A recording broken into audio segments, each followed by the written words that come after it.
Hello and welcome to the Build With Baer Workshop. My name is Pat Bear. I'm here to build a model kit and to hang out with all of you. I'm going to take my mic down just a hair. I'm going to throw the Bear Cave, the Lego, the site, the emote in the chat. If you're currently a subscriber, you can apply with those emotes. If you're not a subscriber, you can use other people's emotes. You can just say hi, or you can choose to remain silent. You've got that options. But I would love to see who's here, who's hanging out, and to get, just get the vibes in. This is the intro portion of the stream where we just kind of chill out, wait for folks to roll in, then we'll get to the building portion. Aristofan's here. Hello, Aristofan, throwing in that tier 2 emote, which I appreciate. It is November 1st. We're starting off the new month, and we're starting it off by finishing a kit. That's the plan tonight, is to take this Destiny Gundam and finish it. We gotta finish. We gotta put this thing to bed. We've done the wings. We gotta build the connector part of the backpack to attach those wings to the kit. We gotta build the big gun, the big sword, and then the shield, which is just a beam thing and is basically done anyway. It's just the attaching this to it. So we'll do all that, and then we will finish the kit and say like, okay, we're done. And if we go a little long tonight, we might actually do that. We might go a little long tonight so I can finish it up. But I don't think so. But I definitely don't want to I don't want to be working on this on Thursday. That's the big thing. On Thursday, I want to start fresh because on Thursday we will begin the Millennium Puzzle from Yu-Gi-Oh! And I want a fresh start on that. I don't want to be, hey, Lord Cratchington, welcome, welcome. And Lastbrook, subscribing right there. That is 48 months on a 48-month streak. And Lester says, that's like 4 years. Thank you so much. Let's throw the Bear Cave Lego set them out in the chat there. Welcome, Lord Crashington. Welcome, Lashbrook. And also thank you, Lashbrook, for using your Prime. that's 48-month streak. That's rad as hell. Thank you so much for doing it. That absolutely rules. That's huge. Thank you. But yeah, we're going to start the Millennium Puzzle on Thursday. What I don't want to do is be like, hey, we're doing 15 minutes of the Destiny Gundam, and then we're starting the Millennium Puzzle. I almost said Millennium Falcon. I'll probably say that by mistake at some point. But we're going to build the Millennium Puzzle on Thursday. We're going to start that, and I want to start fresh. I don't want people who are like, ooh, I'm excited about this. I haven't been doing a stream in a while. I'm coming in.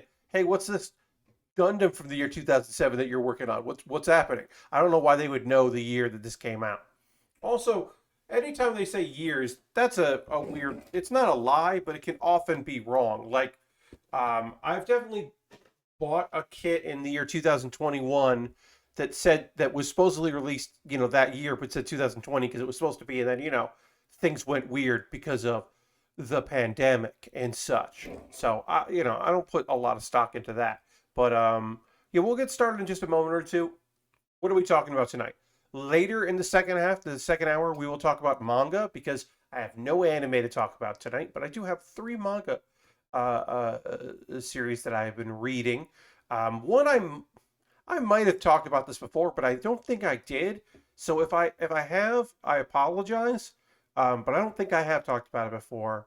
I think I would. I try to keep track of that, but I'm only human, and I don't have a big database of every manga I've talked about. I've been keeping track of them, so I guess I theoretically could go through all of my show descriptions for all of my videos since I started doing this like stream by stream and make a master list, and I guess I should. Lashbrook says, speaking of the pandemic, I am officially boosted. Hell yeah, Lashbrook. Congratulations. I will be boosted on Wednesday. Restrictions on who can get the booster have changed some here in South Carolina, and now my particular circumstances allow me to get that booster, whereas they weren't previously. So I'm going to get that on Wednesday, and I'm excited about that. But yeah, as of right now, Wednesday's stream is scheduled to go on as planned because the booster theoretically will not be anything worse than what I had before, which was nothing. That was a weird way of saying my other 2 shots were fine. I had no ill reactions to them, so I'm not expecting an ill reaction on Wednesday. So we're scheduled as planned to do my more with Pokemon Fire Red Randomizer. That's Wednesday's stream. Anyway, let's get into building. We'll get into that. I'm going to retweet my tweet. I'm going to check my notifications because I have some notifications on Twitter coming in. Oh, I got a retweet from Harold. Nice. And people are liking the retweet I just put out about something else. And a few people liked my tweet earlier today. Jatsu says, uh, did you suggest you were injecting Pokemon Red into your veins? Jatsu, I could see where you would get that misconception, but no. I'm going to be on Wednesday playing Pokemon Fire Red randomizer, and I shouldn't be feeling sick and have to cancel because on Wednesday I'm also getting my booster. But I have been known to play Pokemon for so long that I felt ill. I once played it on in a car ride, and that was the Game Boy. And that was the Game Boy Advance SP, and I played for so long, staring at that screen, hours and hours and hours, that I felt very nauseous. Um, that's just a little personal Pat Bear for you, a little personal pan Pat Bear. Uh, and here is our Destiny Gundam. Just avoid coughing, you should be fine. Yeah, totally, 100%. Poison types in general, we want to avoid those. We should be okay. But it's a randomizer, so who knows if we will. Okay, so we have done our Destiny Gundam here. Put that wherever. Oh, did I not turn? I did not turn off the autofocus. I've said this before. I have to manually turn off the autofocus on my overhead camera, and I can't do it and have it saved because I want the autofocus on this camera to work. And because they are exactly the same Logitech cameras, Logitech software will not let me do one of each, and it's very frustrating. Um, so I have to manually do that every time, or turn off the autofocus on this camera, which I don't really want to do. I guess I could, but I prefer not to. Anyway, we'll put the Destiny Gundam over here. We can look at that in a bit. We've got to build the connector for these wangs. Um, and we need a bunch of M to do that, so we will. Also, we will be using a screwdriver because this kit comes with its own base stand, and that stand requires a screw, which feels very 2007. Who would ever buy two of the same product, right? I know, Lord Crashington, totally, and have them and want to have them operate differently. A fool, a fool. That's who. I mean, one day I will get a better webcam. This cam here, not the overhead one, because really I don't need it to be better. One day I'll get a better webcam for my face, better face cam, as they say. And when I do that, I will then keep these. I'll keep it back a spare. Because right now my spare would be my phone, because there's ways to make your phone a webcam.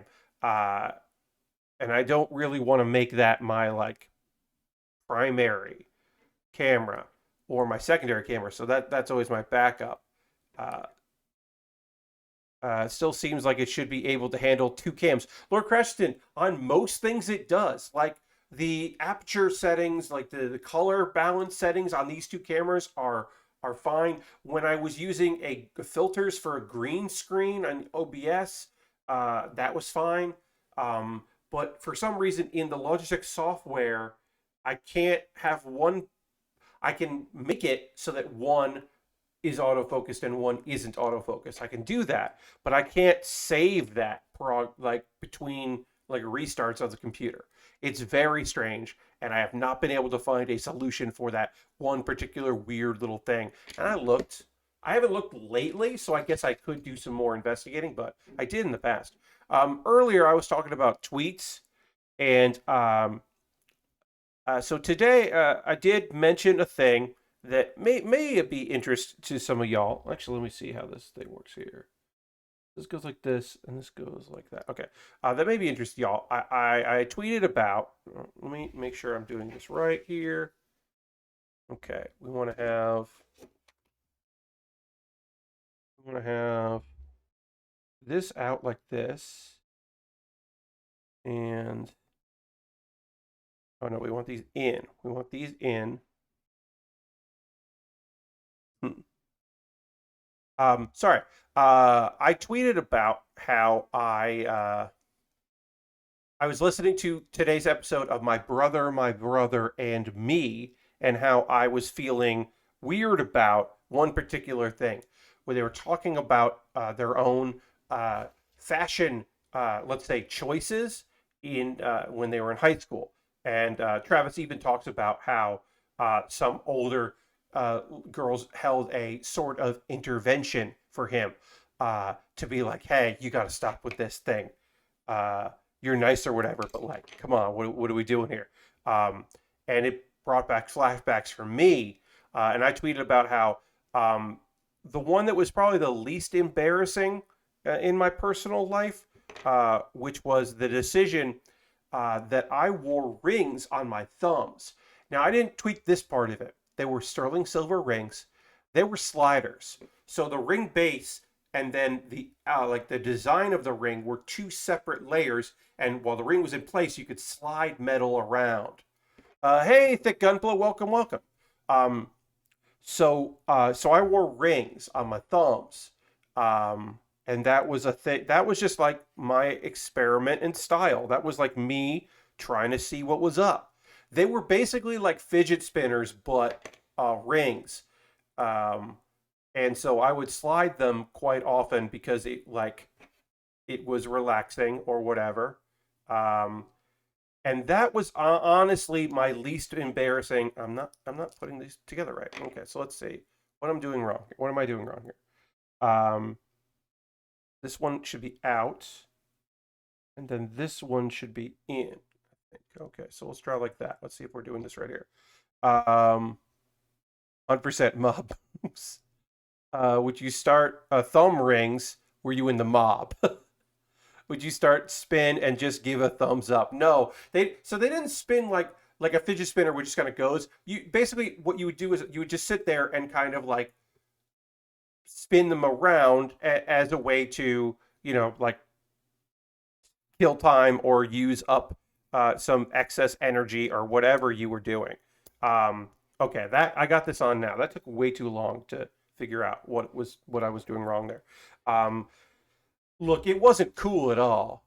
So no momentum on them. No, it was just an activity. I thought they looked cool. You would have to really look to see that I was wearing them. So as far as self-expression goes, it was kind of fine compared to other things that I did, and we'll have to talk about it.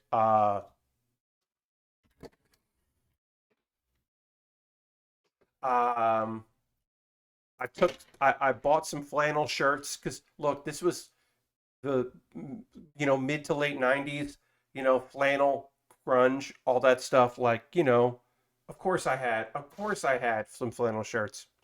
Of course I wore them tied at my waist. Um, but one of my other favorite t-shirts was tie-dye. And that those two things don't go together. I'm going to say outside of a wrestler who is trying to get cheap heat with the audience, you don't wear a tie-dye shirt and a pair of decently fitting jeans and a flannel shirt tied at your waist. Like it's a weird combination of things. Because I wasn't trying to be like, oh, check out Pat's cool style. It was more like Pat's doing his best with this one. He's going for something. It did not work well. It was I would describe it as a mistake. That was bad. That's not the worst though. Um, that was probably the time. My older sister used to wear those and a jean jacket. Yeah, flannel shirt tied around your waist and a denim jacket. If your denim jacket matches your pants, that was cool at the time. That works totally well. Like you're doing okay there. I'm saying my choice is not doing okay. So the second worst thing was I did have a black denim jacket that I wore a lot in the spring and fall. It was a light jacket. I think it looked actually pretty great. But I would pair that with a black hat um, that was open at the top because it was a visor. I wore a black visor, and my hair was like the skater cut, where it was cut in the middle, shaved on the sides and kind of long. So I would like put it on backwards and then turn it around so that my hair would come over the strap all around, so you just see the brim and then my hair. Um, and I thought that was fucking cool. Um, it wasn't, but I thought it was very, very cool. Uh, and it's not the worst thing that I wore.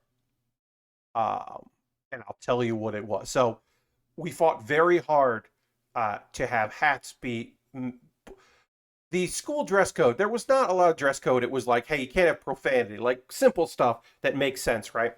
But there were things about how um, uh, boys could not wear hats, but girls could, and it was weird, and we fought it. And then it ended up changing to boys could wear hats, but if a teacher asked them to take it off, they had to. So you could wear hats. So around the time that it was okay to wear hats, before I got into my visor look, my black visor look, I tried a different look because I bought something at um, Six Flags New England, aka Riverside Park, and that was a black and white jester hat, which I wore to school.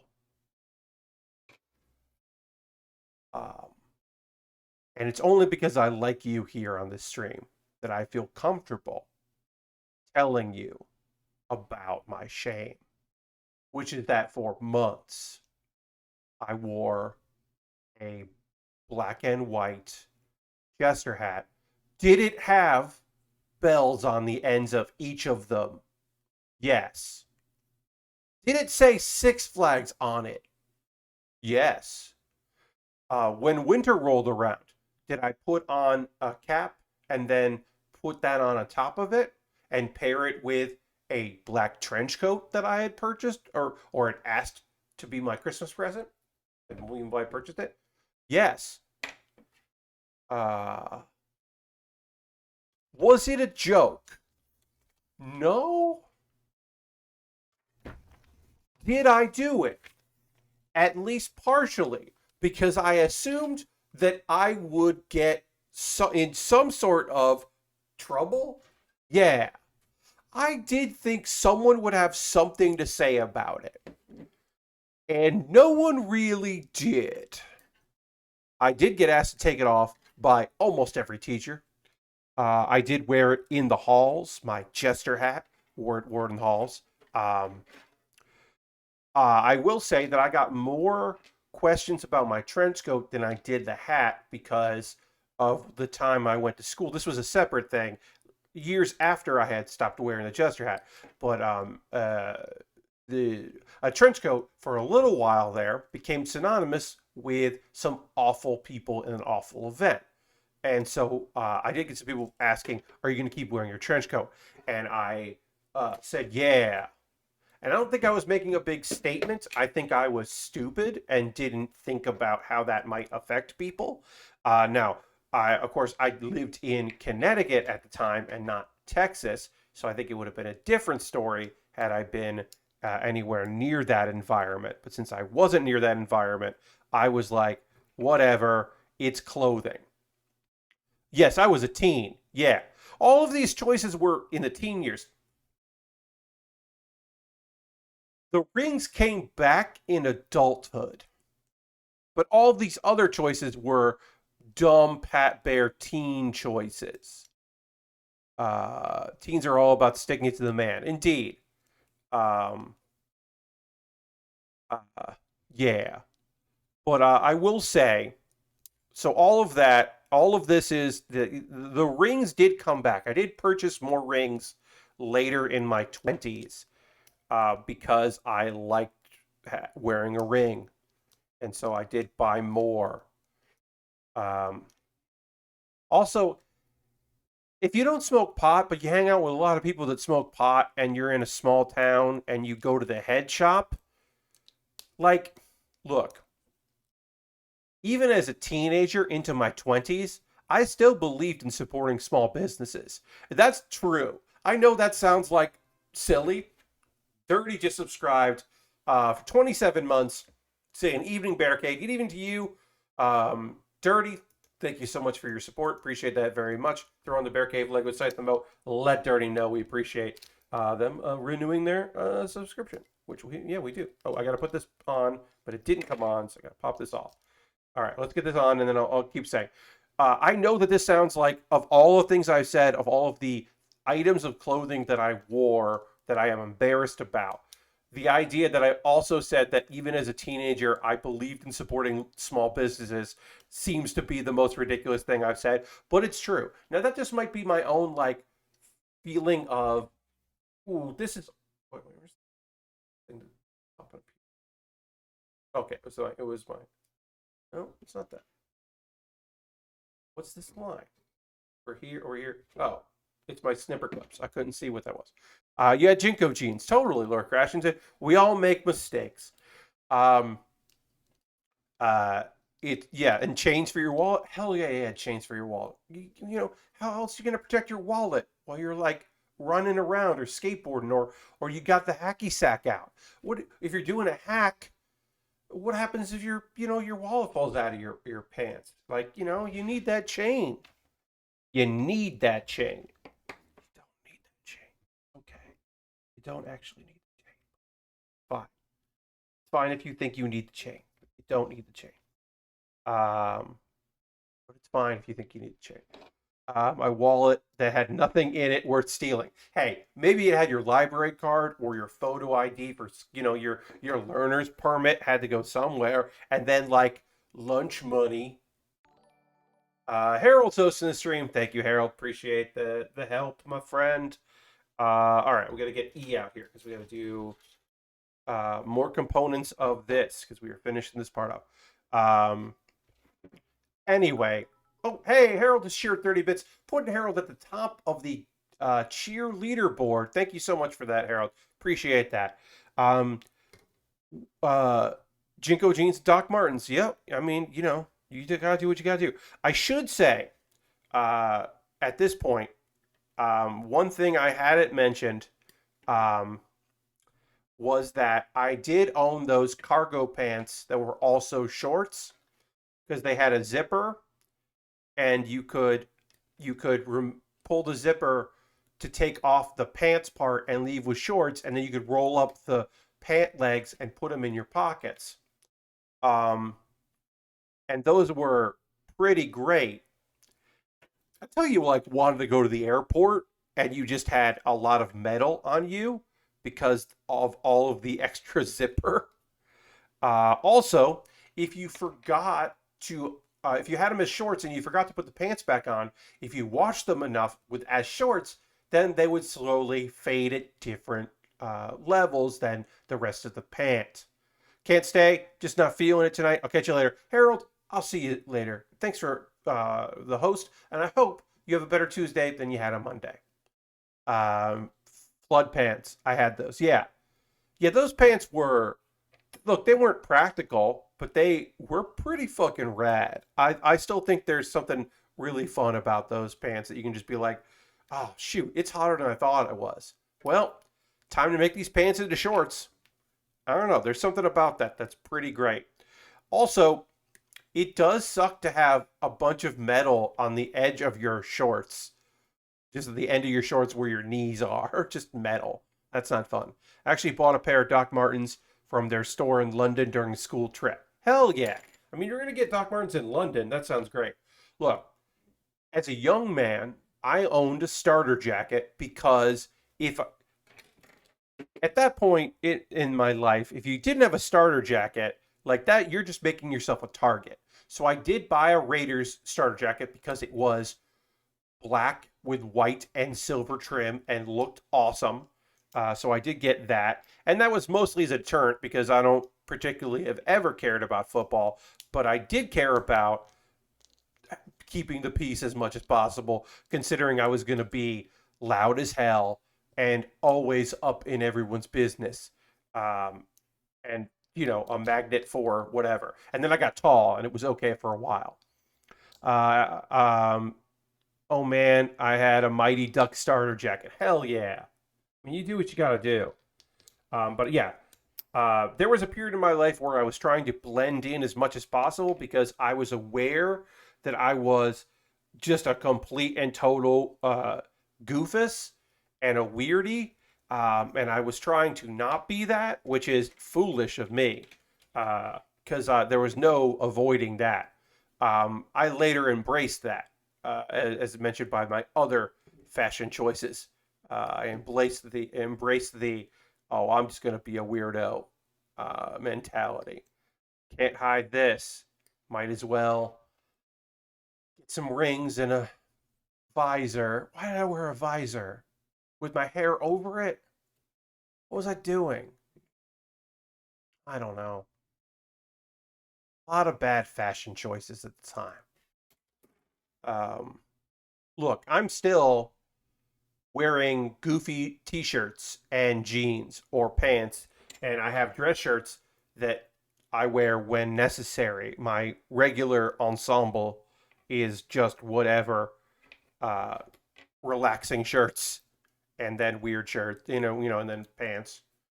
Uh, oh, the Anaheim Ducks, yes, indeed. But yeah, I know what you meant, 30. Trying to think if I had like yeah, the starter jacket was probably the most like normal piece of clothing I've ever owned. Never had any piercings. Um, I did I did at the start of a summer, like the very first weekend of summer. I went to a like music all day like rock show that was like a bunch of bands. It was like put on by a radio station, Radio 104, modern rock that rocks. Um, because their tagline was great, so I have never forgotten it. But I went to like their all day like 104 Fest, and I got a henna tattoo on my arm of a dragon, just like on my arm. And I took very good care of that henna tattoo, and it lasted for a very long time. Um, and I did think about getting an actual tattoo of that dragon, and I didn't, and I'm pretty glad I didn't. But like whatever. Um, Really it's just for acting because I don't go out for roles of dude with tattoos. I go out for roles of dude afraid to get tattoos. So it was probably good in that aspect. Um, I think I had the Notre Dame starters jacket, even though I didn't like any of their sports teams. Yeah, I mean, but at some point, like I said, like sometimes you just need to blend in. You feel it necessary to blend in, and you're like, I would love it if people did not get mad at what I'm doing here. It would be great if people didn't get mad at me. So I'm just gonna like wear what everyone's wearing, and it'll be cool and fine. Um, I was definitely not interested in fashion wise, so not a lot I regret. I definitely had a Taz from Looney Tunes phase right around the time news was starting to report gangs were wearing Looney Tunes shirts, and my parents got all worried. Hell yeah. Yes, no. The backwards baseball cap wearing Taz and Daffy Duck wearing their shirts and clothes backwards crisscross style. I definitely owned one of I mean, we're just talking about it, right? I definitely owned a button-up baseball tee, like a, like, button-up shirt that looked somewhat like it would be a shirt that a baseball player wore that had the Looney Tunes characters dressed like that on it. I definitely owned that button up shirt. It is not my most embarrassing button up shirt, but it is one of them.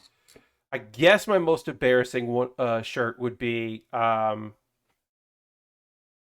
that I bought a not silk but looking like it from Hot Topic shirt that had the dude that had the big sword, the fighting guy. What is his fucking name? It's not Sasuke. Maybe it's Sasuke. I don't know. The not main dude from Rurouni Kenshin, the guy that had like taped fists and he showed up with a sword and then later he just punched a lot because he never replaced the sword with a different big sword. He just punched. Uh, but anyway, I owned that button-up shirt that was a full body button-up shirt of that dude. Um, and I kept that shirt when I moved to New York because I was like, I'll probably use this in comedy someday. And then it was borrowed by a friend of mine so that he could use it in some sketches that he was doing. And then that show got a run, and I never asked for it back. And then he wore it on SNL when he did that character on SNL. The T-shirt that I bought from a Hot Topic and kept and took with me to New York, that I wore unironically, uh, is now NBC property and was used as a recurring character from that Bobby Moynihan played when he played Mark Payne, um, the waiter who just keeps talking about pepper and various other things. The not helpful waiter uh, wore my uh, wore my shirt on SNL, uh, which is very silly, and I love. Yeah, at a certain point, he was like, "Hey, Pat, did you know that that character, like, people own that?" And I was like, "Yeah, man, that's not a thing I had made up. That's like a shirt that I bought." And he was like, "Yeah, I didn't know that." So we had to pay Sony because they owned the rights to that character, which I love. That was I had no idea who owned the rights to Rurouni Kenshin, but apparently it was Sony Music Entertainment were the ones that were like, hey, that's our character. Uh, these are the holders for the big gun and the big sword, respectively. And right now we're putting that on here so that eventually we can hold the big gun and the big sword on these things. And then it'll mean that you can have the gun like pop up and go over the shoulder. I don't think you want that for the sword, but you can do that with the gun. But anyway, yeah. Many poor fashion choices. When I was a child, there was a period where the folks like had to do this at some point. Basically, I got to start, picking out what kind of clothes I wanted. I went through a brief period where I decided matching was the way to go. So if I had a purple shirt, I wanted to wear purple pants or purple shorts.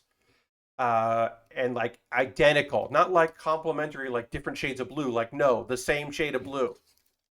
Um, Luckily, I didn't. That didn't last. That was a look. Whew. At one point in time, I owned a silk suit that I had made while I was training in Thailand. This is from Dirty here. My shirt from that was stolen by my sister's druggy dancer friend, in quotation marks. Indeed, if I was a druggy dancing friend, I would definitely steal a silk shirt made in Thailand.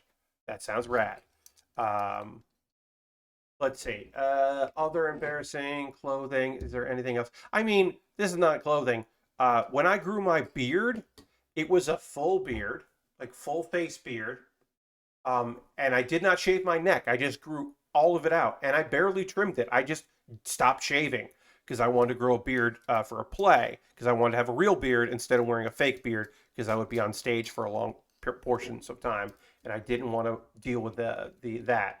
So I just grew a beard, but I didn't manscape it at all. It was just a unwieldy nonsense beard that I had. So that went out. That went pretty well.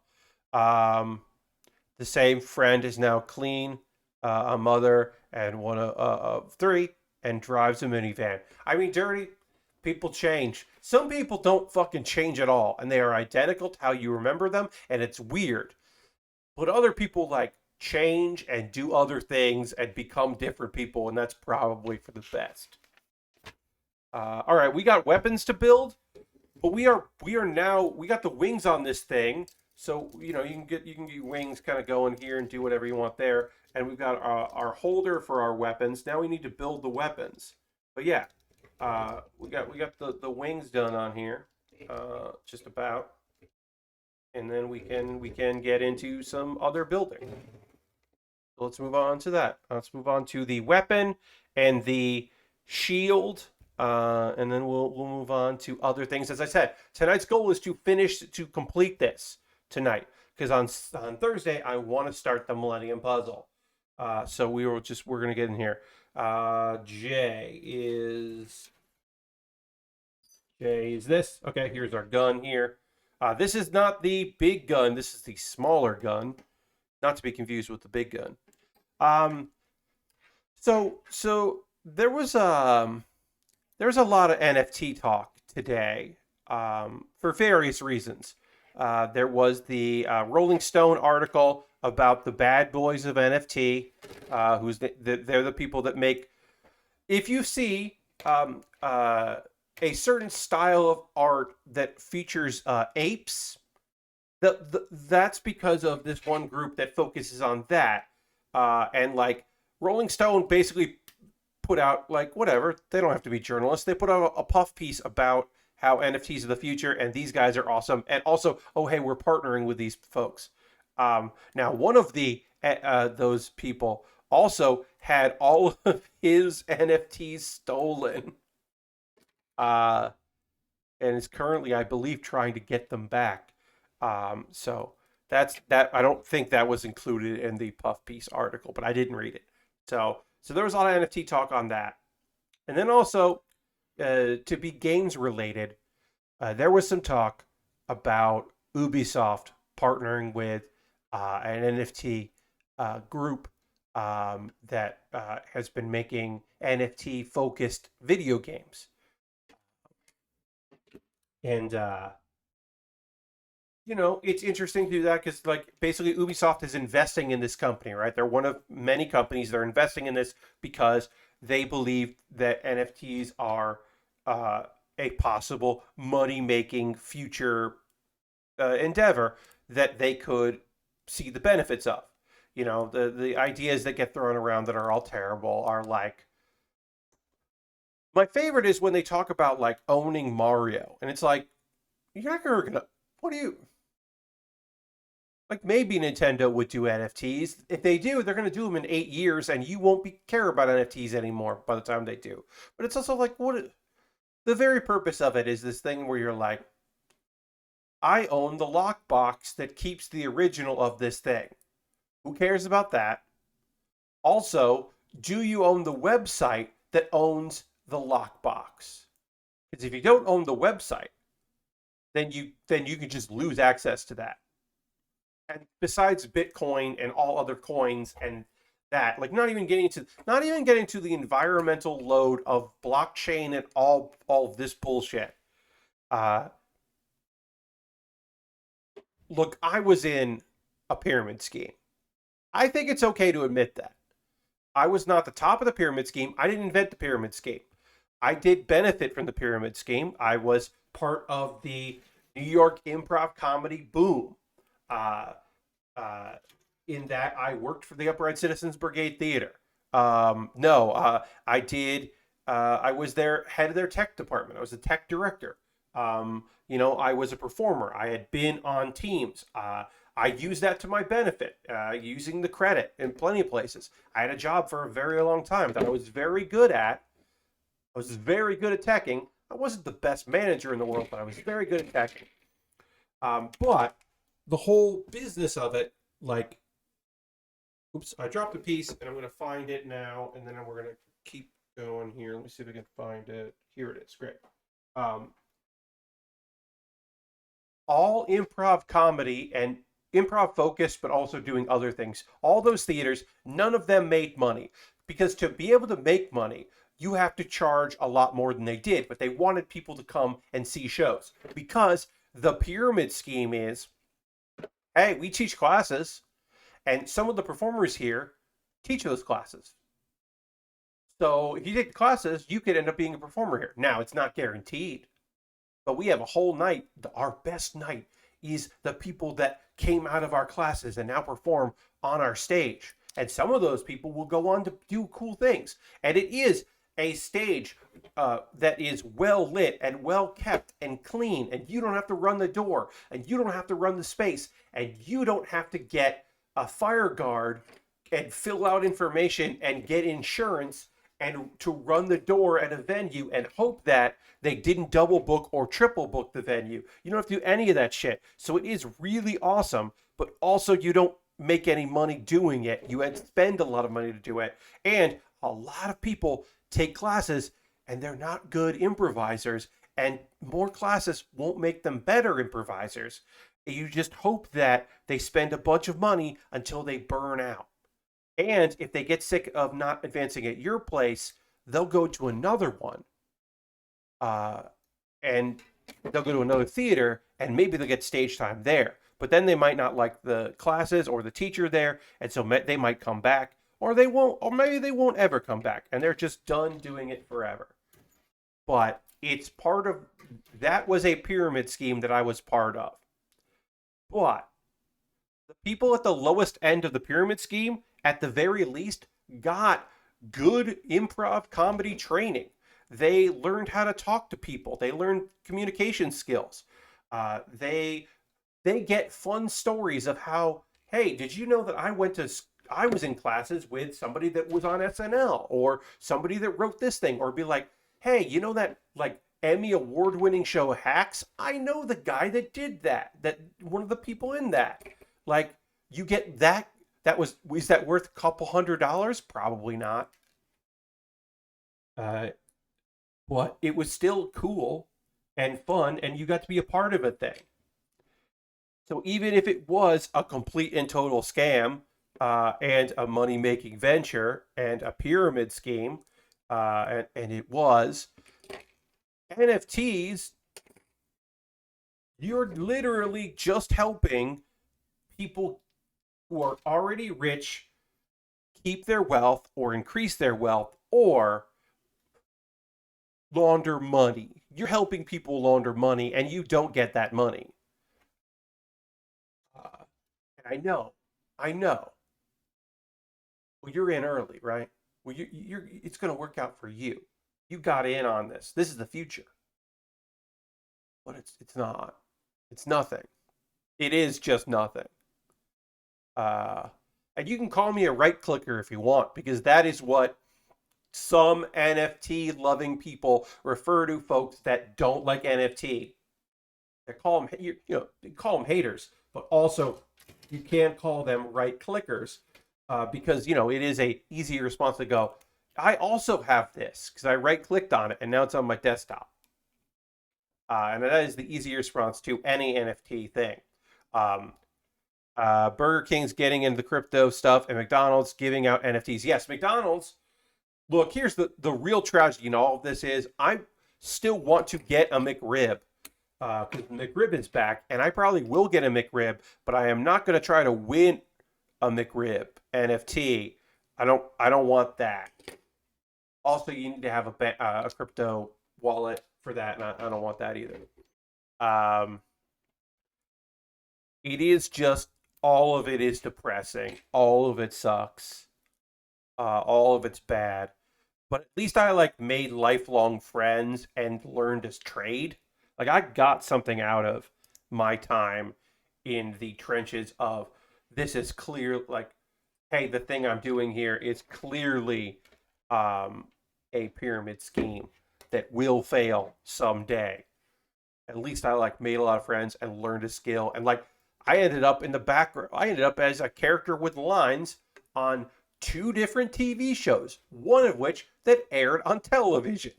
The other one aired on Hulu and has aired on television in other markets. Yeah, all right.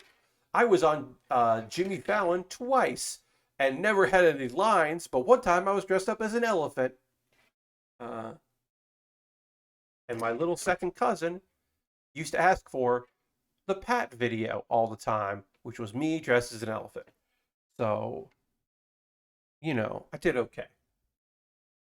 But yeah, lots of good stuff out of that, and then also it's trash and bad at why would I want you to be a part of any of it? But what are you gonna do? M31. Okay. But yeah, crypto is bad. Everything associated with it is bad. It's a bad time. Uh, at a certain point, more and more people that you like are going to get involved with it. Uh, David Lynch has an NFT. That may be really sad. Um, that's a bummer. Um, yeah, that one hurt. That one hurt a lot.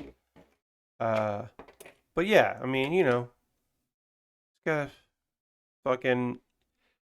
At a certain point, it won't be weird, and it won't feel as bad when people that we respect get involved in them. Now we're in the early days where it's like, it fucking sucks that Reggie Watts did an NFT like event and wouldn't shut up about it. Like that fucking sucks because Reggie rules. Like, oh, that sucks. Or like Tony Hawk NFTs, that fucking sucks. Like, yeah, like David Lynch NFT, that fucking sucks. Like, it's gonna keep going, and it's unfortunately it's gonna take a while before it's like person you like.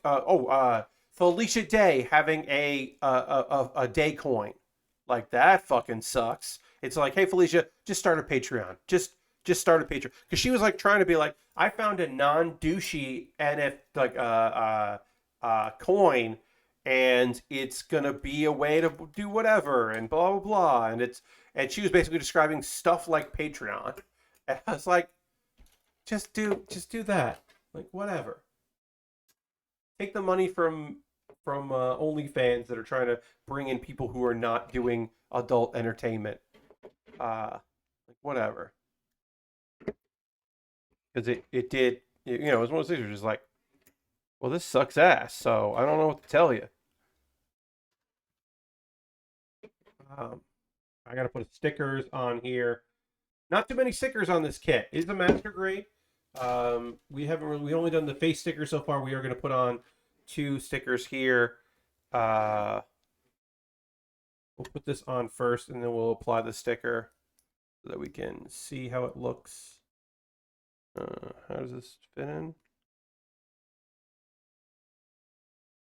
This goes in here.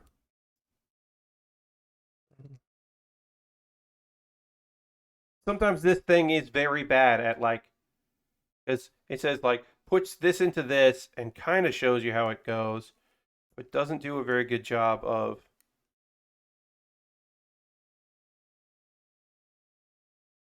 How does this fit in? Where does this fit in? What does this fit into? Okay, it goes like this. This is very complicated and weird looking. Like that's not helpful. And then it's gonna snap in there. And then we'll put these stickers on that we gotta put on. We're not done with the shield yet, but we'll get these stickers on now. Anyway, it's depressing and it sucks. I don't even know if I want to talk about.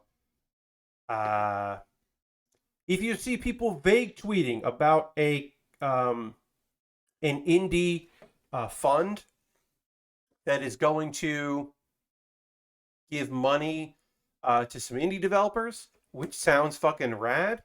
That is like, hey, we're starting here. We're sponsored by this studio that doesn't really make games too much anymore. And you're like, oh, cool. And you're like, I wonder why people are vague tweeting about being mad about this. The fund, and I'm not even going to fucking say it. I mean, you can look it up if you need to. I don't think it's going to be a big story. But the fund that is basically being created in loving memory, in their words, of someone that took his own life a couple years ago, who was reported and was spoken out about being a physical and mental abuser. And worked on in some capacity a very popular indie game, then was disassociated from by the other people working on that game, and a lot came out about this particular person, and it feels fucking gross that people who, hey, can make the choice to still love the guy, but to be like, we're doing an indie fund in loving, and the money comes at the cost of you having to be okay with accepting that it's in loving memory of this person that hurt many people, some of whom you may know. And it just was garbage. It's a garbage thing. Like I said, I don't think it's going to make like a lot of headlines, but it is a thing that I was looking at today and really bummed me the fuck out. Because I saw some vague tweets from people being like, wait, where did this money come from? How are people getting this? It's all bad. It's all bad. That's a depressing thing I didn't want to talk about. But anyway, in the second hour, after we take our pause of the cause, I will start talking about some manga. Didn't watch any anime since our last stream on Saturday. I'm trying to the couple of shows out that I hadn't given a shot to, but yeah, really not liking this season. I think like Banished is good but not great. Like I still think that it's just good. And all right, A5. But I think it's like not that it's a bad adaptation. Like the source material isn't that great. And then like Faraway Paladin is fucking rad, but it's very slow in a way that I like. I think it's like good. It might be hard. It's one of those shows that like I might recommend to people that are like, oh, I don't really like modern isekai. I'd be like, okay, well this one is an isekai, but it's also like this like slow exploration of a character and like kind of powerful in moments, and it's like a really good story, really well animated. And I don't think things are going to work out great. I think there's going to be some heartbreak here coming up. But it's still a good show. So I don't know. I'd recommend it. I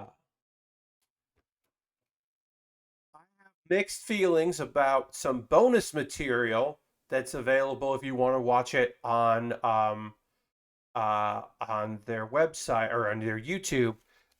Google sponsored some basically some chapters in what do you call it?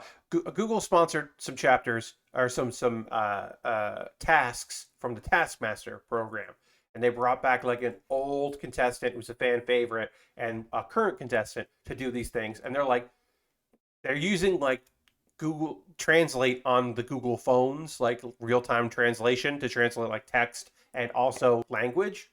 And it's kind of interesting, but it's also like clearly sponsored by Google. And like they don't make any of the people have to say like thanks Google for this, like or like oh this is neat. They just do it. So it's not the worst, but it is weird. Like it is on purpose. It feels very strange. So I don't love that. I didn't love that. It felt weird. I think one of the puzzles was actually really inventive and cool, but yeah, felt odd. It was nice seeing Al back. Lord Cratchington wants me to ring the bell. I will. Let me put this shield on here, this weird shield thing, which is kind of inventive and it goes on both sides. But now I got this cool energy shield on the hand here. I can put that back in. Because we were down to one big sword and one big gun left to build, and then we've done everything else. So it has a shield, but it also has the beam version of the shield, which is cool. So let me ring this bell. All right, and in the second hour, we will work on this giant sword that also has a blade, and this giant gun that also doesn't have anything else to it, but the gun can fit and be used there. And yeah, the sword's got a big old blade. The sword's got a beam element to it. It's got like a real blade and a beam blade, and that's fucking cool. And then we got to build a stand and finally use the sticker, the screw that I've been waiting to use. So let's take a pause for the cause. Hello. If you're currently a subscriber, you can throw the Bear Cave, the Lego, or the Scythe emote in the chat and let the people know that you were a subscriber. I'm going to talk about ways you can support the channel. Being a subscriber is the easiest way, using cash money, putting your credit card information into Twitch, or using your Prime Gaming token. If you have Amazon Prime linked with your Twitch, you can do that, and then that is a way to, just choose to use it for me. Is one of the many ways you can support what I do here. Gifting a sub. If you've been gifted a sub, you can convert that to regular subscription. They will charge you until your gift month is over. Or you could use, you could give somebody in the community. There's nobody who's gifted a sub in this so far, but you could be one of those persons to do that if you'd like. You're under no obligation to do that, certainly. But if you would like to gift a sub, that would be great. Bits and coins. Harold gave some bits earlier. Bits and coins always appreciated. So those are options that you have of ways to support me via Twitch. We're going to run through these real quick and then we'll get back to building, because I'd like to wrap this up because we got a gun and a, we got a gun to build and a sword to build. I have a Patreon, patreon.com/PatBear. Today would be the best day to join my Patreon. I'm looking for 2 people to pledge $1 a month at my Patreon, so I can get back up to $150 a month, because I would like to be at $150. That is the Patreon goal. So if you would like to support me there, you could do that for $1 or $3 or $5 or $10. You know, if one person did $3, I'd be over the hump, no problem. So consider doing that. It is an alternative to having this Twitch here. Pays out at different times of the month, and it goes in the same fund that my Twitch money does of buying model kits. It all goes back into this business. Let's see. Other than that, I have a YouTube channel, and you could subscribe to my YouTube for free. You know, obviously. Also, what's up, YouTube? If you're watching this on the archive later, welcome. But also, there are memberships. You could get a member on my YouTube, and then every Tuesday you get my Wednesday video, so you get it one day early. That's a little thing that I can do, and I would appreciate it if you consider jumping on board that. And everything I make through YouTube, through Patreon, through Twitch goes back to buying model kits and equipment. It all goes into the same. Direct donations also, if monthly is not something you're interested in doing, but a one-time donation would be something you'd be cool with. There are various ways to do that. This kit was bought off my Amazon wish list, and I have a bunch of stuff on that wish list. If you buy something on my wish list, it jumps the queue. So if you buy something, I'll see it, I'll get it in the mail. I'll shoot a video for my YouTube about the item that you purchased, and then it jumps the queue and I build it next. So let's look at my Amazon wish list right now. I haven't looked at it in a hot minute, so I might have to move some prices around because I try to keep the prices organized. I have Lego sets, inexpensive Lego, expensive Lego. I have inexpensive high grades and expensive high grades, expensive master grades, all kinds of different stuff. Free shipping, stuff that you got to spend a bunch of money on for no good reason. Why does that cost so much money? I don't know. Like, why is this kit $51 right now? Because it's coming out of Japan. It's got a huge backpack and extra big arms. I don't know, but the Gundam Raphael for some reason is very expensive. It just is. But I put a bunch of stuff up there. If you see something you'd like to see me build on stream, you could buy that there. And if you wanted to do that, it would be rad. Like I said, I would shoot a video about that. My alternative to that is USA Gundam Store. You go to USA Gundam Store, you buy a gift card at USA Gundam Store. They send you the code in your email. You get that code, then you DM me on Twitter. More steps involved, but it's not Amazon. And then I'll buy something for USA Gundam Store. And I'll shoot a video and it'll jump the queue. Because I've got right now, I've got a real grade. I've got 4 high grades. I've got a Lego car. And I've got a high grade that's not a Gundam, but it's from Le Game or L Game. I don't remember how it's pronounced. I think it's L Game. And I said Le Game. I got one of those. I got the AUG. So I got a bunch of stuff in my backlog. Oh, and also the Millennium Puzzle will be the next. But I'll say, hey, I'm not building that yet because you bought something. It's a very least I could do, considering that you would spend a bunch of money. Also, thanks Razgriz too for picking up this kit that I'm currently building, Destiny Gundam. If you don't want to support, if you want to support me but not spend any money, I got a Discord. You just join my Discord. I post build photos at the end of our stream. People post stuff they're looking at. Sometimes people post stuff that they're like, "Hey, did you see this thing they're selling at the Gundam base soon? It's a clear Death Scythe, and maybe it'll be on Premium Bandai in a year, and I'll spend too much money buying that. Oh God, I'm going to spend so much money buying that Death Scythe. I'm going to buy a clear Death Scythe of a kit that I've already built numerous times in the stream, but it's a clear Death Scythe, and I gotta buy that if I can. I mean, it's right now it's in Japan stores, the Gundam base only, but you gotta hope it shows up on. I gotta hope it shows up Premium Bandai, and I will when that happens. Anyway, yeah, that's my Discord. I got a couple of video links to share with you, and then we'll get back to building. Let's see. First thing I want to share is Pat Bear's Anime Club. Every other Monday, I put a new video out. I got another one coming out next Monday, but this is the most current one. I'm sure it'll be on Side 7 exports at some point. Yeah, I mean, I'm probably going to try to get it officially instead of going through exporting from that. But, I mean, I might have to, depending on the price. Pat Bear's Anime Club. This video I made is about shows that came out this year that maybe you didn't watch and you should watch instead of what's out this season. Because the anime out this season, as I've said several times, even tonight, not my favorite. Best of Build With Baer is a weekly series. It's just a clip of something fun from the show. I literally don't remember what this clip is because I just recorded just uploaded next Wednesdays. So I'm gonna look real quick. Oh, this is from a moment from last Wednesday when we played Jackbox, and I just couldn't understand what was drawn, and so it was just me asking, "What is this? What is it?" I didn't understand it. It was a drawing that I couldn't comprehend. And then when we all found out what it was a good drawing for the prompt.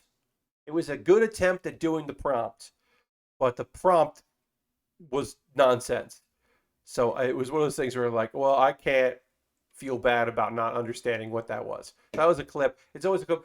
You can hit the clip that button at any time if you think there's a fun moment in the stream. I would say it's few and far between that people do this, but I would love it if people started clipping things. So I don't have to go and scrub. Or what I end up doing lately is hitting clip that and then going and finding on the highlight because I actually didn't clip it right myself. But like some of the discussion of what I wore is probably going to be a future one because I think that was pretty fun. But I don't know. Who knows? I need a backlog of those, and I don't have one. I don't have a backlog of that. Anyway, I'm going to talk about some manga, and we're going to get back to building. I'm also going to drink a little water because my throat is parched. So let me put this in here, and let me go back to the Destiny and drink a little water here. All right. I forgot to show that the shield opens. You can pull it down. See that? So we'll leave that like that. I guess I could hit this with this before we go and build this big old sword. This big foldy sword because it needs to sit on the backpack. So it's got to fold up. And yeah, we'll just get this looking nice here. We could have done that before we put it together. I forgot to do that. Okay, manga. I've been reading some manga. The first one is it's a 4-panel coma. So it is the short joke series, and you get each chapter is like a bunch of short little jokes. And it is from a manga called My Husband, who actually turned out to be my wife. And if you instantly go like, it's gonna be okay, it is. It is. It's cute as fuck. It's lovely. It is a story of high school sweethearts who get married, and then one of them is like, hey, Um, I've always been a woman, and I want to live as a woman. And the other character is just like, oh, well, I don't know if I love men or women, but I know I love you, so okay, okay. It is completely like clearly written with some with information about like what should be said about it. Like it's comes from a great place. Like obviously I can't speak 100% because I don't have these personal experiences, but it feels very true and earnest. Also, it is idealistic because it is a romantic comedy series. It's a four-panel coma, so uh, like everyone's cool. Like, hey, your big bro is your big sis, and like the three brothers are like, okay, huh, and like, oh, I'll call you this now. All right, sure. Like it just like, and the friends are like cool, and everyone's like cool, and like even like she's just like, hey, so uh, you're a woman and you're gay, and he's like, sorry, oof on me. She's like, no, I'm not. I'm interested in men, but I also love you. And she's like, okay, I guess we're that okay. Like it's a lot of like everyone's like the boss is just like, oh, I'm gonna call you Mrs. Uh, uh, uh, their last name, which I can't remember, instead of Mister. Sure, I'll call it like I'll make sure like everyone's just like sweet and kind, and there's a whole like ongoing quest of like finding a bathroom because she's transitioning, so it's like finding like a bathroom that she can use in public, and how that like is a thing that like they say like, oh, I've never thought about how that might be a problem, and it very much feels like a comic that you like send your well-meaning but confused friends or parent if like you or your partner uh, came out. Like it feels very much like my like it I don't think it's cathartic. It doesn't feel cathartic. It's not trying to be cathartic for some people. I think it's meant to be like a fun educational tool. But it's lovely. It is everyone is just like, "Oh yeah? Okay. Uh sure." Um and then and she's taking hormones, and is suddenly like went from being like quiet and reserved to like now being like emotional and like trying to deal with that and trying to like figure out what her emotions are, and her wife who is cis being like, oh, my wife is expressing herself. I liked the cool calm version of my partner, but I don't know, I like this one too. 'Cause, and it's just like, it's just adorable. It's lovely. And that is um, my husband, who actually turned out to be my wife. Uh, and like I said, it's very cute. Big fan of it. Um, one that this is the one that I can't remember if I talked about here because I don't know. This one I've been reading for a while, and I feel like maybe I didn't talk about it on the stream. So let's chat about it now. It's called "The Apothecary is gonna make this ragged elf happy," uh, and this is a manga artist and writer who is an assistant. They're an assistant at Shonen Jump, and this is their solo project. And I believe it is online only, and that's not been collected anywhere. And the fan subs that are going out there are with the blessing of the creator because they are just trying to get out there. I'm sure at some point, if they succeed in selling it, they would be like, "Hey, I can't be cool with this anymore." But right now, they are cool with it being fan sub.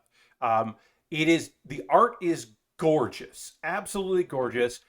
There is a content warning because there is some brutal nature of it. Um, It's one large page. Each chapter is just one large page with text and incredible art, as I've said.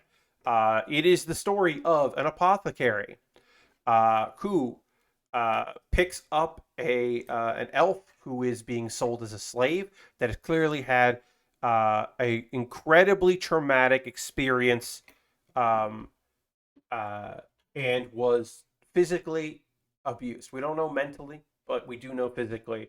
In fact, she doesn't have any memories later, so it seems like there's also some trauma involved with that. Um, but yeah, she suffered abuse and a lot of damage. She can't see.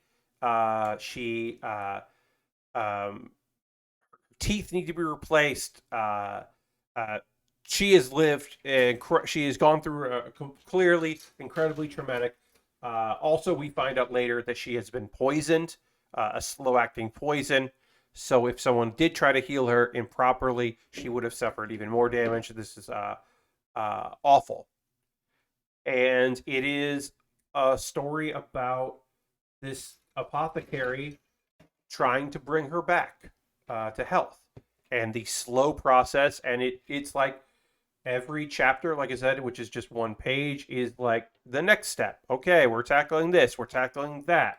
I'm healing this, I'm making dentures, I'm doing this thing, and just going through the process of trying to help this woman. Uh, and the friends along the way that are helping him. Like I said, the subject matter is dark and sad and rough, but the art is unquestionably gorgeous and totally worth your time and energy. The apothecary is gonna make this ragged elf happy, and it's a lot, but I think it is worth engaging with. Um, it's worth checking out. Okay, I3 and I4, great. All right, we're building this big sword, putting this big sword together. Okay, after reincarnating, I became the son of Innkeepers. This is a fun one. Um, this is a fun reincarnation story. Uh, no overpowered main character here. Maybe he's got secret powers, but if he does have secret powers, he has not revealed them. He doesn't want to be an adventurer. Um, in fact, he doesn't want to do a lot of the stuff he has to do as part of this family that owns and runs an inn. That a lot of adventurers go to, and a lot of locals go to, and a unusual cast of characters. Um, uh, there's like other business people that come through. There's like a rival inn, but it's a friendly rivalry, and they have a poster girl daughter like this dude's younger sister. There's the guy who's like really pompous, but he's also wealthy. But he like, he helps in his own way. One of his things is that he like it's hard to get the table he likes, so he has uh, orphans come in to like uh, hold the table for him, so he gets the table he wants, the seat he wants, but then he pays for their meal. And he's doing it so they can like say how great he is, but he also is helping people and like, so it's one of those things where you're like, you're not the best, but you're not like bad. You're just not great. Um, and yeah, it is a fun story about this dude that like he worked at a black company until he died. He died of exhaustion. He died working hard for no reward, no real reward. And his promise to himself is he's going to enjoy himself. So if there's a break and he can take a nap, he's going to take that nap. Um, he's got his dad is trying to teach him to be a chef, and he's like, I can kind of cook, but that's too much of a hassle. It's too busy and gets too much. So he's much rather work the front desk and do like cleanings and all that. Um, it is a remarkably really fun story, um, and I like it. I think it's good. It's solid. There could be more. It could be that he gets roped into being an adventurer and he has to live that life and he has a secret ability. If they're doing that, they've kept it very vague and very under wraps. And I'm not getting the sense of that right now. Ooh, I gotta put stickers on this. I forgot. Let me do stickers before I keep panel lining this. This big sword. Look at this big sword. We're gonna make it even bigger here in a minute. Or wider. But we're gonna put some stickers on this. Yeah, they're not like really pushing that, so they're keeping it, I think, like hidden if there is. Okay, so yeah, like I said, if there is like some sort of hidden element to this of it, him being actually an overpowered and this actually being like an adventure series, they're being very quiet about it and subtle about it, I should say. But yeah, I'm enjoying it. Not my favorite story, the thing I'm reading, but I'm going to keep reading it. This is one that's staying on my list. I think all three of these I'm going to keep on my list because they're cute or interesting. And that's what I'm reading there. I can tell you what I am checking out. Go here, then here. Let's see. I can tell you what's on my manga list right now. Stuff that I'm going to be checking out. Strongest Undead. I just started reading that, so I will be talking about that on a future stream. That is a guy who died and became an undead, and then he became, due to circumstances including the death of a dragon. Hey, Lysander, welcome. Due to the effects of a death of a dragon, he became a very powerful undead creature, and then eventually became so powerful that he evolved and regained his consciousness after many years. And now he's a goof. He's a goofy person, just like trying to like communicate with humans, and they're terrified of him because he kind of looks humanish, but he also definitely looks undead. So he's like trying to deal with that, and then it seems like getting involved in some sort of issues with people who are trying to figure out what's going on with him, because there's a great evil, I believe, a great evil necromancer around that he is not. He's not that. Oh yeah, so that was I was talking about, these are the ones I read that I talked about here, Lysander, and that one is uh, a manga that I'm checking out that looked interesting. The other one that I'm going to check out is My Great Teacher, which I don't know anything about other than it's a reincarnation with no memories. He knows he's reincarnated, but he also is just like an orphan that has been picked up by a immortal witch to be her disciple, but she also is kind of too focused on just kind of like looking at him and talking to him and kind of flirting with him, I guess. I don't know. It seemed kind of interesting. I think I'm going to check that one out. I don't know. But it seemed like she was too busy thinking he's great to actually train him to be a wizard or witch or whatever they're going to call him. But that seemed kind of interesting. I'll check that out too. And then I keep my eyes up for stuff, but I haven't read, or sometimes stuff that like I read like a chapter and it didn't hit me. It's continuing, and I'll give a second look to. I try to do that now and again, because I think that's totally reasonable. All right, so this big sword. Here's the big sword. It folds up in half so that it can sit on the back of this kit here. There's a spot for it like on there. But we're going to open it up, and I think we're going to do the whole part of this. Oh yeah, there's the big gun. Let's skip the big gun for just a second, and let's do the big sword thing. Yeah, let's do the attachment for the big sword here. You can put the hand together with. Okay. Do that, and then let's just do this now. This will sit on the backpack, but we're gonna have the kit because I'm gonna be build the stand, so we might as well have it hold it. We got to build the big gun anyway. hey, now's the part of the stream. Let me know what you're watching out there. What are folks into? What are people checking out on the internet or on television? If people are watching, you know, sporting things, or they're checking out, I don't know. Well, yeah, they're watching football, they're watching wrestling. What are people into right now? What are people checking out? I always like to hear from y'all and see what you're into. Um, I tried out that level 99 Jester manga, and I've got a few opinions. Yeah, like, look, I'm not telling you that thing is good. It's very horny and weird.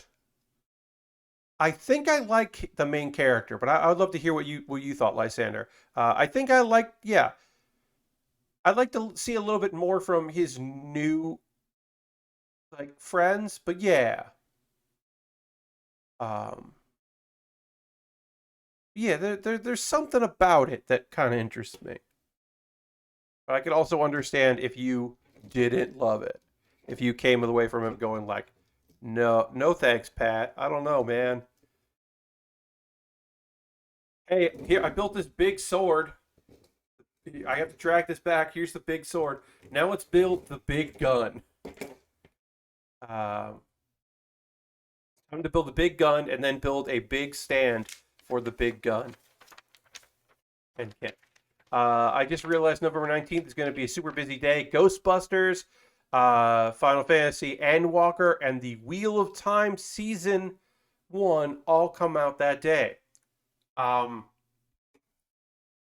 I mean, look, I'm not telling you not to like things because I like a bunch of bullshit. I'm not telling you, hey, don't see that movie. I'm letting you know I don't plan to go to the movies for a very long time. So the idea that there's the new Ghostbusters actually coming out, it's great because it was supposed to come out and people get to see it that are excited about it. I'm not commenting on me being excited about it or not. I'm literally just saying like I'm not going to the movies.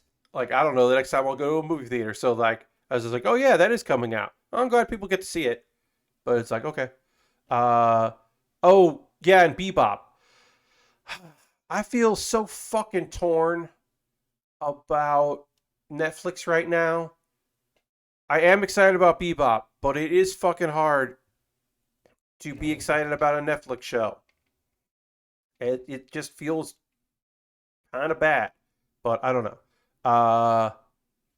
Let's see. Oh, Lysander says I didn't like how it suddenly switched from a slow paced kind of thing into a weird hero's revenge edgelord kind of plot later. Yeah, I didn't love that necessarily either. It does have a shift that I'm not particularly thrilled about. I agree with you, Lysander. It did feel like a little bit of a bait and switch. Not a full bait and switch, but a little bit of one. Um, I can see that. Um, okay, let's see. Um, getting close to the end of Metroid Dread, says Lashbrook. Um, Having to fight the urge, getting 100% items, or just beating it. Excited to play. Unpacking it tomorrow. Hell yeah. Lord Crashton says I'm excited to see how you have November 19th. Yes, mentioned that. Yeah, and as I said, I don't begrudge anyone. I am feeling a little conflicted about being excited about a Netflix property when Netflix is uh, fucking, you know, firing pregnant trans people for supposedly selling, giving secrets out, and then more information gets out once they're fired and have no access to that information. Uh, you know, just some weird cowardice shit on Netflix's part that I'm like, I'm not super thrilled with them. But also, yeah, companies want to get a big thing out the Friday before Thanksgiving. Totally. They want to get their big thing out there because also these large corporations, they want to take all of December off. And especially in entertainment, they want to take like most of, if not all of December off. And so they want to get their shit out in November. Uh, and they want to be done with their calendar year and then just move on to other shit. Okay, so this is going to go here. Then it flips up. Go like this. then flips up. So for that, this is going to go in here. I'll figure all this out as we talk. But yeah, you know, I am excited for, like the idea of a live action. It is like such a weird thing, but I am excited about a live action Cowboy Bebop. I think that's like, it's cool that it's even happening. That's like such a strange thing to say exists and is coming out. It's weird, but like fucking cool. But that's gonna be a thing. I don't know. Let's see. Other things I said. I'm still watching and I'm still enjoying, even if it was weird. That the moment in for Taskmaster. I'm still enjoying this season, even if I said, even though, like I said, there was a weird bit of business there. Okay, so this is done.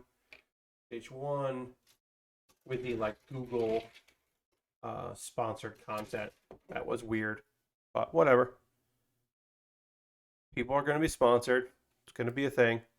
It's weird because Level 9 Jester is a horny comic, so I can't really discuss things with most of the folks I discuss manga with. Yes, that's one of the reasons why I think I haven't talked about. Like I mentioned it in passing, as like, but because there is the fact that it's a jester, which is like a very specific class and a very specific reference, is so interesting. But it is like such a horny comic that it is hard to be like, hey, like I'm talking about on stream. Like there are a couple ones like you brought up one that is just a porn comic, the red mage one, the sage red mage one, which is like I haven't read all of that, but I read to the point where it showed you what kind of series it was, and I was like, oh, weird, okay. But yeah, I didn't continue that one. And there are like isekai that are also porn comics or horny comics, and I haven't really indulged in those. But like, yeah, it's like, oh, okay, like, hey, people can like what they like and watch what they want to watch and enjoy what they want to enjoy, and I'm not going to be like, But it is interesting because I don't really like talk about those on this particular stream, other than if they come up in conversation. I don't know. Read a lot of I read a lot of manga, and not all of it is. I mean, some of them also like get the like content warning, and I'm like, whatever. And there's some that don't have any content warnings, and it's like, hey, what the fuck? This is a weird story. Like a weird, really weird one. Like I don't know if I ever talked about it. True. There's one where a guy's house gets isekai'd and he's in it because the house in Japan absorbed all of this like magical energy, and so it eventually got isekai'd, and he got brought along with it. He got summoned because somebody wanted the source. But then also the house has like a spirit because it was built around this tree, and so it's like the tree spirit, and it's sometimes horny, but it's not like it's one of those things where it's like this isn't the point of the show. It just or the book. It just happens, and you're like, oh okay, all right. That was freaking weird. Yeah, that one's weird.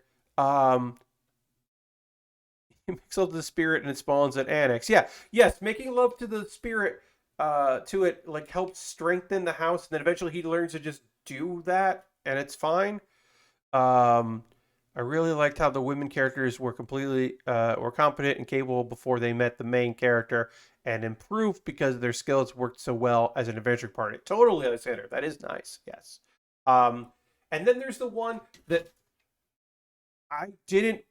Eventually, I stopped reading, and it wasn't like it was like I talked about it on stream. It's like there's like 100 chapters for this thing, and I was like, I'm never gonna read all this. But it was the premise was dude gets reincarnated, and he just wants to be a great farmer, And then eventually he's such a good farmer. Well, also he's like he's not strong, but like his farming equipment is like completely blessed by the gods, and he becomes such a good farmer that people just move in and want to live with him. And they're all women, and it just becomes more and more women. And then there are also people, but various races. There's all these wolves that live there, and it's just like this weird thing where at a certain point it's just like, oh yeah, and then there's like 8 women that like are like have like expectancy to be, uh, to get basically time with him, to sleep with him, and then he has to like some of them end up becoming like pregnant and have children, and there's like a demon and an angel, and it's this whole thing, and you're like, okay, this just went farther than I thought this was gonna go. And it's one of those things where you're like, this book isn't horny, but it is weird. Oh, there's a few of them. There's another one that's similar to that, um, where like a whole bunch of strangers get all isekai together, and this one dude is older than the rest of them, and they basically abandon him. They're supposed to go traveling together, and they're like, "Get out of here." Uh, oh, as the listeners are talking about that other one that I was kind of like, this is weird. That saying a fun comic, yeah, his narration is always baffled, and he's clueless that the secondary characters are building an empire around him. Yeah, all these like cities and dedications, and they're like, no, you can't. You have to govern, and you have to be like, what do we call you? And he's just like, chief. Like, well, there's different villages, so you can't be the village chief of all of the villages. Um, it's a whole fucking thing. But yeah, this other one, so basically they're like, you're old and you don't really have skills that apply, so get out of here. But it turns out he can like grow things, and he also has the ability that like his like farmer ability is so strong, that like people are scared of his murderous intent, and he ends up with a like a bunch of people that want to live there, including these weird rabbits, these incredibly strong rabbits. It's a real weird one, and that one is a porny book. That is definitely a porny book, a horny and porny book. That one is weird, and there's just a bunch of them out there. Okay, so wait, where does this go? This goes here. This goes like. Sorry, this gun has to like get big and fold over, so I'm having some issues with like figuring it out how it works. Um, I don't know. I read a lot. Like I talk about a bunch of the manga on here. Y'all know I talk about a lot of the stuff that I am reading and perusing, but I don't talk about everything because there's so much of it that it would be hard for me to talk about all of it. This stream might go long because I am dedicated to finishing this kit and building this thing out. So if I have to go long to get it done, I will. Okay, so how do you get this together? Sorry.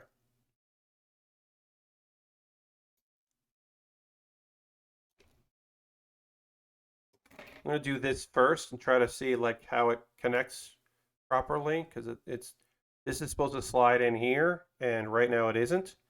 And okay, that's how that goes in like that. Then, so if I do it like that, it'll work. All right, so it's got to go in like this. There we go. Okay, got the connected. Yeah, but I'm gonna finish this kit up tonight because I want to start fresh. And like I said, it's gonna be weird if I'm like, hey, I'm starting this cool kit. Like we're gonna do the Yu-Gi-Oh! Millennium Puzzle. But first, 15 minutes of me building the stand for another kit. Like, that's not gonna work for me. So, gotta get this done tonight. All we have left is the rest of this gun and the stand. So, we'll finish.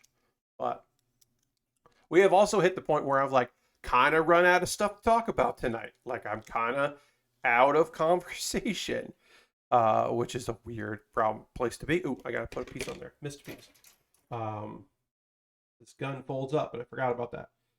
But yeah, let's see other stuff, other things I want to talk about. I don't know. I don't really. Oh, I have finished. Today I finally finished cleaning the bathrooms thing in Power Wash Simulator. I finally finished that.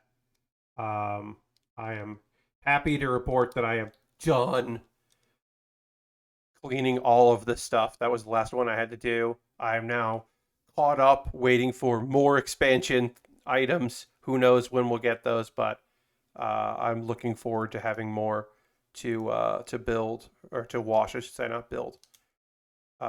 We'll see. We'll see if there's more for me to do. But yeah, I'm happy to be at the point I am that in there all wrapped up. Um, I've read that you should never ever power wash your roof in real life. Yeah, I would say you don't want to do that. That your power washer should be on, siding or even a brick wall. You want to be careful about the pressure you're putting out there. But yeah, you want to be clear on that. A bunch of ways that stuff can go wrong. All right, we're almost done with this gun here. So this is going to go here, and then this goes like this, and this goes like this. But yeah, that game still rules. I still really enjoy Power Wash Simulator. There's going to be a mini expansion for Hearthstone coming out, and I am tentatively excited about that. Having the meta change a little bit will be good. I'm hoping to find a couple fun, weird decks for that. Hopefully there'll be some stuff that gets made that I will be excited to play. All right, so then, yeah, this doesn't quite fold up the way it's supposed to. Oh, okay, it goes like that. Great. There's our gun, which folds up, and I can show you how it goes in. Goes under, yeah. All right, we'll get this. We got to build the stand. But yeah, oh, sword just came out of there. We'll put this. How does this fold in? Where does this go? So it goes like this. Then kind of shows me where. Hmm.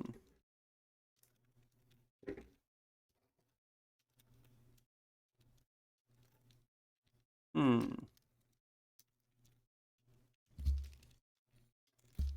Sorry, folks. It legitimately doesn't really explain how this is going to fit in here. Anyway, it's got a big gun. It's supposed to the real big gun. I'll see if I can get this to fit on the back here. Resisting the urge to rant more about Level 9 Jester. Maybe I'll use it to fuel the right spiteful fanfic instead. Yeah, I mean, totally. I think sometimes you want to, sometimes media hits you in a way where you're like, I need to write this down. I need to talk this out.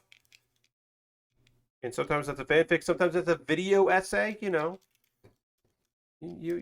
feel things differently. All right, I think that's how it's supposed to sit. Anyway, we'll just put that there. We got to build the stand so that I can put this big gun on this kit. So let's build this stand, and then we can put this kit to bed. I do enjoy the giant guns in this anime. Yeah, I mean, Destiny is full of the Gundam Seed and Gundam Seed Destiny is full of giant nonsense weapons, and I do appreciate that. And this kit has plenty of those. Um, Also, a giant stand, which we're about to build. Why is this stand so oversized and nonsensical? Look at this thing that we're going to be building here. This is ridiculous that we be putting this stand together. This is very impractical. Let's build it. I started reading 5-star stories, and the mech design is pretty cool. Ooh, the 5-star story design is fantastic. That is really expressive, wonderful art. Both in the manga and the anime. I don't think the anime adaptation is good by any stretch of the imagination. I don't think it's like a faithful story, but the art is excellent. It definitely shines in an art direction, even if I don't think necessarily the adaptation is particularly strong. But art wise, hell yeah, real good. Um, yeah, I wish I liked any of the mech shows this season. Uh, the most promising one, I mean, there's mecha in it, but like it's mostly a like found father daughter story, and it seems like an okay one of those, but like it's more like an adventure series that sometimes they get into a mech or a robot. The school one I bounced right off of, like the Underground City school one is just too much school stuff, not enough action. AE86, I'm not continuing. I didn't start watching this one, the second half of the core because I didn't watch the first core. That just seemed really bleak, and maybe it gets fucking less bleak, but I bet it doesn't because that seemed to be the theme of the thing was the bleakness. So I'm not like super gung ho about getting into that. All right, we're gonna finally put this screw in. Finally, time. Bolt here, then screw there,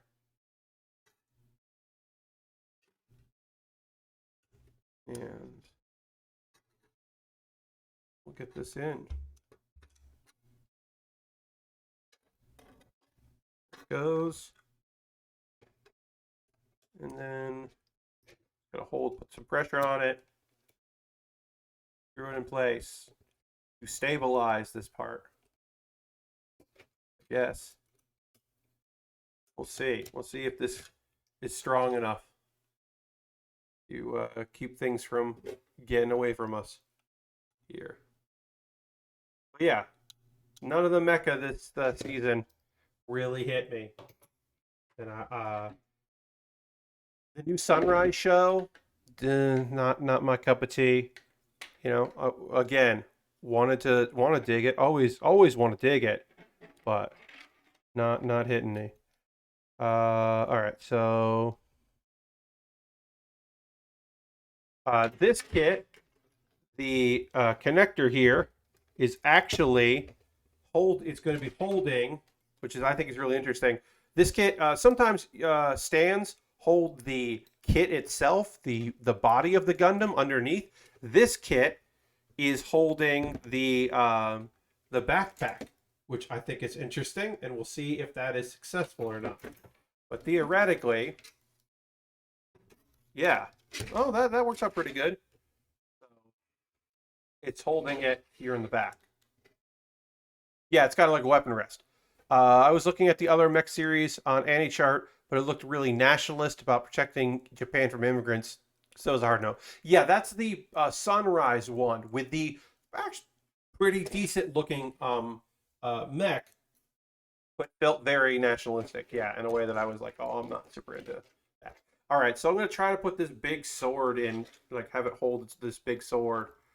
Probably using the wrong hand for it, but I don't feel like making the other one, so we'll just kind of hold it like down.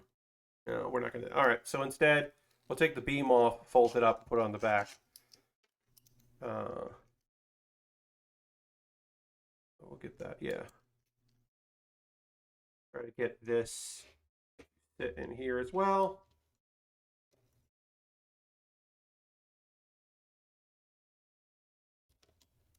There we go. Okay. Kit is done. It is hanging out on its weapon. I've still got a shield, another gun, but we are done with this kit. The Destiny Gundam has been completed. With its Why is this so tall? Look at how tall this stand is. It is so tall. It is surprisingly tall. Oh, these can fold in too. Shit. Gotta get this sword to sit somehow on here. Doesn't seem to want to. Whatever. There's probably an easy way to do this, but I can't understand it in the instructions, so I'm gonna look at one more time. Yeah, this just like goes in here and is supposed to just go in and clip down, but it didn't. I might have also done it wrong. Who knows? I'll never find out.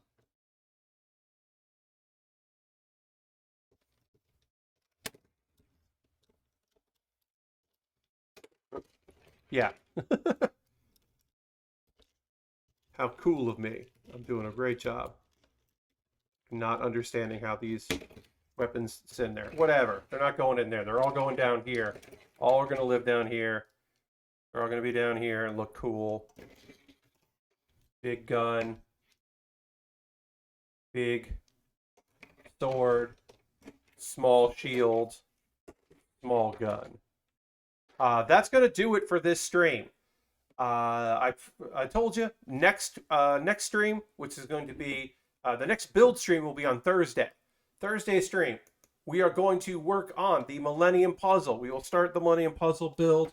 I'm very excited about being able to do that. That is on Thursday at 9 p.m. Eastern. My next actual stream is Wednesday, 9 p.m. Eastern. I'm going to be playing Pokemon Fire Red Randomizer. We'll be doing a randomizer run of Pokemon Fire Red. It's been very fun. Thanks to everybody for being here. We are going to raid. That is how we finish every stream. But, you know, a teaser before we get into, before I take a photo of this. This is what we're going to be working on Thursday. The Millennium Puzzle. As you can see here, they're like trying to be very clear in the instructions.